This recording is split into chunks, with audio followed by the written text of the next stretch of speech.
21শে জুলাই উপলক্ষে তৃণমূল বিজেপির তরজা রণক্ষেত্র শক্তিগড়ের বর্ষুল মোড় এলাকা। 21শে জুলাই উপলক্ষে তৃণমূল কংগ্রেসের শহীদ দিবসের সভায় যোগ দিতে কলকাতাগামী একটি বাসকে ঘিরে পূর্ব বর্ধমানের শক্তিগড়ের বর্ষুল মোড় এলাকায় ব্যাপক উত্তেজনা ছড়ায়। অভিযোগ, জাতীয় সড়কের উপর বাস আটকে তৃণমূল কর্মী সমর্থকদের সঙ্গে বিজেপি কর্মীদের বচসা বাঁধে, যা পরে সংঘর্ষের রূপ নেয়। ঘটনাকে কেন্দ্র করে কিছু সময়ের জন্য এলাকায় চরম উত্তেজনা সৃষ্টি হয়।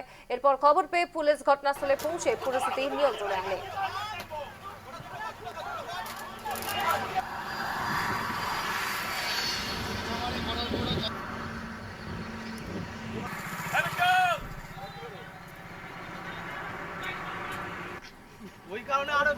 পাবলিক তো সঙ্গে ছিল না, চাপ দিয়ে জোর করে নিয়ে যেত। আর এখন তো দুটো দল, নিজেরা মানুষই বিভ্রান্ত হয়ে, তৃণমূলের লোকেরা নিচে তলা কর্মীরা বিভ্রান্ত হয়ে যাচ্ছে, কার তৃণমূলে যাবো, মমতা ব্যানার্জি না ঋতব্রত, সেই জন্য ঝগড়া হয়েছে বলে আজ যায়নি। আচ্ছা, কি দেখছেন আজ এখানে? আজকের পুরো ফাঁকা তো। এবার গরমকাল, আমরা শরবত খাওয়াবো ঠিক করেছিলাম, কিন্তু পাওয়া গেল না ওনাদের। এই যে যারা যাবে 21শে জেলে অনেক দূর যাবে, তো রাস্তায় জল তেষ্টা পাবে, তাই তো শরবত মিষ্টি মুখ করাতাম।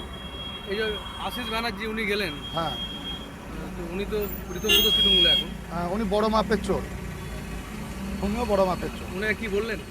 ওনাকে জিজ্ঞাসা করলাম যে এত বছর চুরি চামারি করে কী করতে যাচ্ছেন আপনারা, তো যা শহীদ করেছেন মানুষকে, কারণ 2021 দোসরা মের পর থেকে কত লোক যে শহীদ হয়েছে, তারপরে আপনারা আবার যাচ্ছেন শহীদ দিবস পালন করতে।